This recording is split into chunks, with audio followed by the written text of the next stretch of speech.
I think we should all be concerned about our money. But unfortunately, most people never even consider the value of money. We use it every day. We work our whole lives for it. But how much do Americans really know about U.S. money? By and large, money is a topic that's just left undiscussed. How is it made? Who controls how much is made? And why? You know what? I have no idea. I don't know nothing about it. What makes a bill worth more than the paper it's printed on? Because of the gold, I don't know. No, you Fort Knox. Used to be. I have no idea now. And does anyone even notice whose faces grace the very bills we see and spend every day? Do you know who's pictured on the $50 bill? Is it Quincy Adams? Lincoln. No, it's Jackson. Lincoln. Grant. Yeah. There's really a great deal that's unknown about money and the complex process that goes into creating it. A process involving the coordinated teamwork of some of the most highly secure organizations in the country.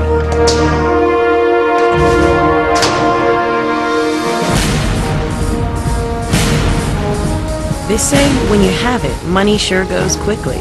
But the Bureau of Engraving and Printing is making money even faster than you could spend it. This coming year we'll produce almost 9 billion notes, which comes out to just about $500 million in face value every day of the year. We produced about 600,000 sheets per day. The Bureau of Engraving and Printing, or the BEP, started in 1877 as a 6-person operation in the basement of the Department of the Treasury. Today, the BEP employs more than 2,500 moneymakers between the building in Washington, D.C. and the facility in Fort Worth, Texas. Combined, these facilities employ artists, chemists, engineers, and craftspeople using everything from old-world traditional printing techniques to specialized high-tech equipment to produce the most coveted currency on the planet. For most of us, as we come in here every day, we see that money, and it really doesn't seem like money to us. It's just product. If you've worked here for more than a couple weeks and it still looks like money, it's probably not the best place for you to work. Look at it how you want, as a product or as a prized possession. But one thing you'll notice is the face of money as we know it is in the middle of a major change. For the first time in most of our memories, the U.S. is introducing colored money with the Next Generation 20. The United States currency is a very traditional currency. In fact, since 1928, the currency has looked virtually the same. We only change our currency when we have a threat to it from counterfeiting and have a way of introducing new security features. In addition to the obvious color change, the new colored 20 is chock full of new security features. It's the most secure note that we have ever issued. And though the colors may take a little getting used to, the note still holds the look and the feel, the confidence and security that Americans will recognize the first time they touch one. For a chance to sneak a peek at the making of the most secure bill in history, go back to the bill's beginnings. The buck starts here. What we touch, spend, borrow, and vend every day actually begins as art. Welcome to the BEP's engraving section in Washington, the first and most controversial part of the money-making process. Here, engravers such as veteran Thomas Hipshin design and redesign separate parts of the masterpiece. I'm a banknote picture engraver. I've worked at the Bureau of Engraving and Printing now for 34 years. One of the Bureau's most accomplished engravers, you'll see Hipshin's work on just about every bill out there. I did the portraits on the $20 bill, the $50 bill, and the $100 bill, and the $5 bill. It's a painstakingly detailed process that takes longer than most would ever imagine. A really fine line, large-size portrait will take anywhere from 300 to 500 hours to engrave. Banknote designer Bill Krasowitz has spent the last 2.5 years designing the next-gen $20 bill. And you would think, gosh, it's just a 2.5 by 6-inch rectangle. How could you possibly work on something that long? But we have so many tests that we have to run, and it also has to look aesthetically pleasing. As the result of an act of Congress, our once traditional currency is now experiencing an evolution never before seen in the U.S. When I tell people what I do, their first reaction is usually, well, the currency doesn't change. What are you doing? You're just sitting around. And no, with the new congressional legislation, the currency is going to change every 7 to 10 years. Next comes the 50, then the 100, and so on. But just because our currency is changing doesn't mean that artists have a blank slate on which to create. We don't really have a total free hand to redesign things the way we would really want them to be. Pick up a bill and notice the wisp of Jackson's hair or the collar on Grant's coat. These finer points were all thought for and chosen under serious scrutiny. When the Andrew Jackson note first came out, people thought he sort of had a bad hair day and it was just too romantic and everything. So I did another version of it. He was kind of, you know, he was a war hero, he was wounded, he was kind of a crusty character, and I got all of that in his portrait, and people hate it. In addition to the art are security features. Originally created by cut and paste methods on the art table, the future of currency design employs proprietary software. And this machine is really great because, I mean, I can zoom in so close, beyond 500,000%. So it gets you so close that, you know, it's actually uncomfortable. Whether techniques are traditional or computerized, the finished pieces must stand the test of time and be pleasing to the eyes of the world's toughest art critic, the everyday American. It's passed through the hands of millions of Americans, so I see it as a privilege to be here. The first step in a unique process known as intaglio printing, these individual engravings are etched, transferred, and assembled as one image. Before securing it to the 200-year-old press, the image must be spotless. There's a little dirt in his forehead. Under the high pressures of up to 25 tons, one tiny piece of lint could destroy the entire portrait. Now, I may go over this roll 200 times. Once this image is perfected, photo engravers add numbers and icons. In pre-press, art is then checked to make sure it's flawless for printing. Designers have great ideas and artistic talents, but they're not always privy to what the press conditions can handle. So artwork is manipulated, molded, and assembled onto plates. Treasury and Federal Reserve seals are added by the high-tech electrode discharge machine. And if the plate is up to par, it's off to press.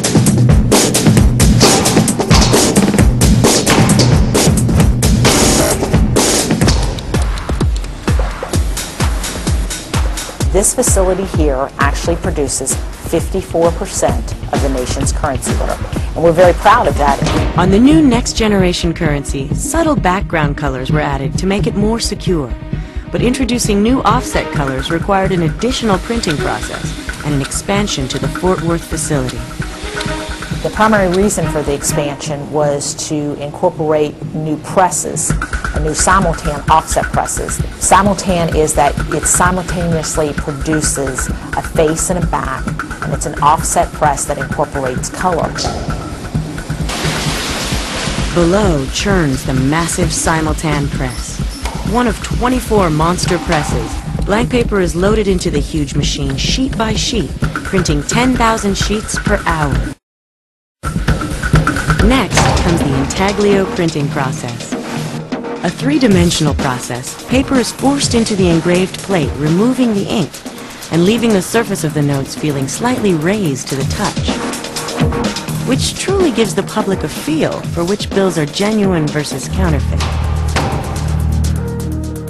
In fact, the U.S. Secret Service has some not-so-secret techniques to share about the new security features. Here, here, and here.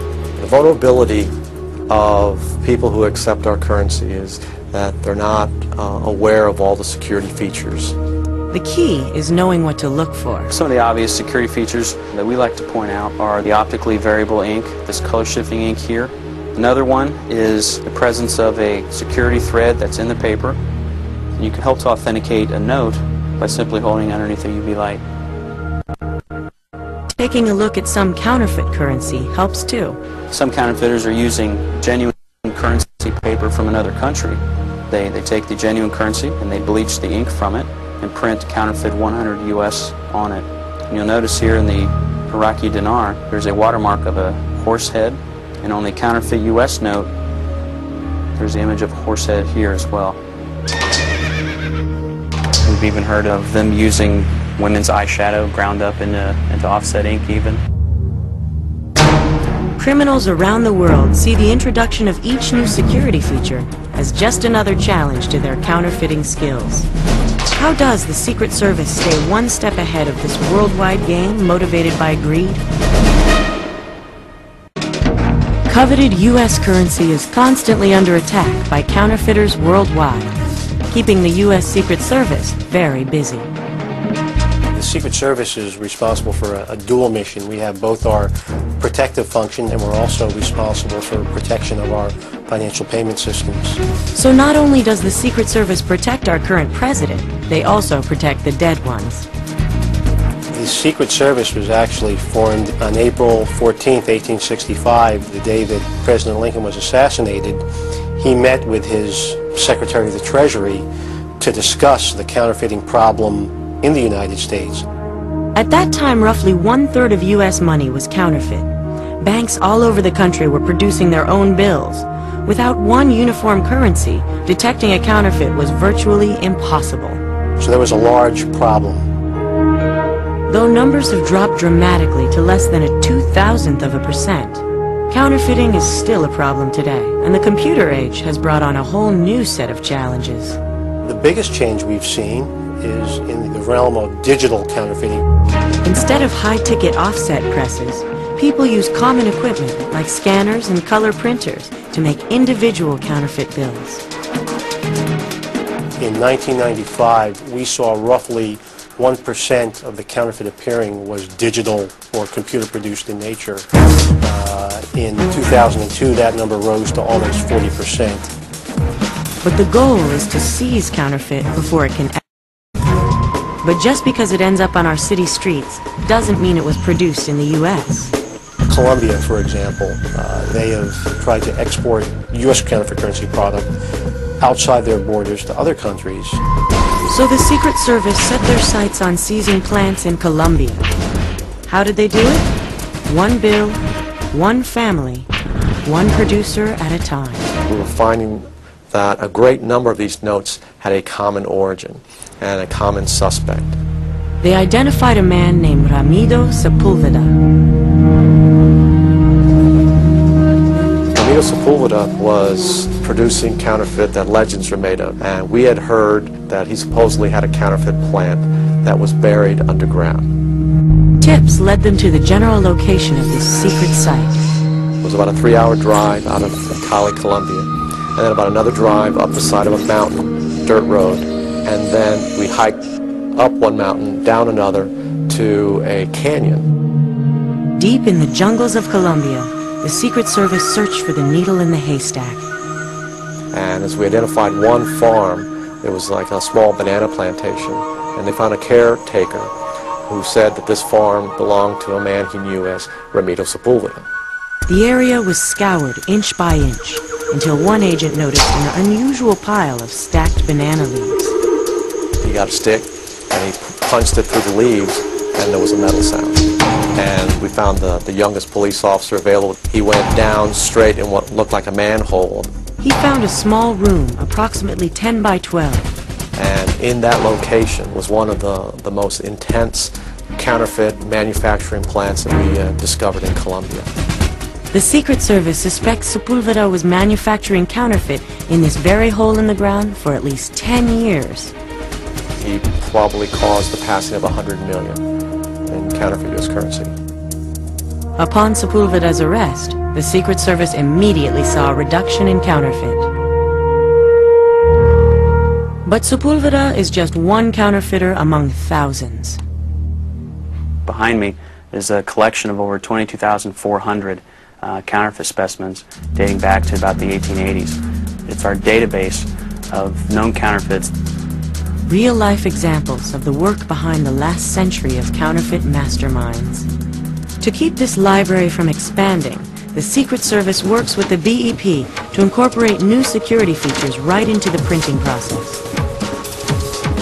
One of the distinct security features is the note's color-shifting ink. This looks copper when it is looked at straight on, and as you turn the bill sideways, it turns to green. Once printed, the bills are now starting to look familiar. But before the finished bills are examined, let's see how they hold up. In durability testing, to simulate daily use over time and exposure to less than ideal conditions, notes are tested to withstand folds, crumples, chemicals, and the inevitable run through the wash. After all, the $100 bill has to last about 9 years. I'm still not seeing the ink falling off. This is the crumple test with the patented crumpler machine. Bills are crumpled, folded, and recrumpled 8 times to test for paper durability and ink loss. Okay, we've rolled the note. We put it in here. We're going to push down until the weight over here raises a little bit. So we put on a measured amount of force. The bills are also put to the rub test to replicate wear and tear, as well as exposure to bill-busting chemicals. We used a series of 9 chemicals at this point. Last but not least comes the washing machine test. These folks literally launder our money. And with the introduction of colored bills, all these durability tests ensure that new methods of printing provide the same long life expectancy as the everyday greenback. Back on the production line, bills are examined en route to their final destination, you.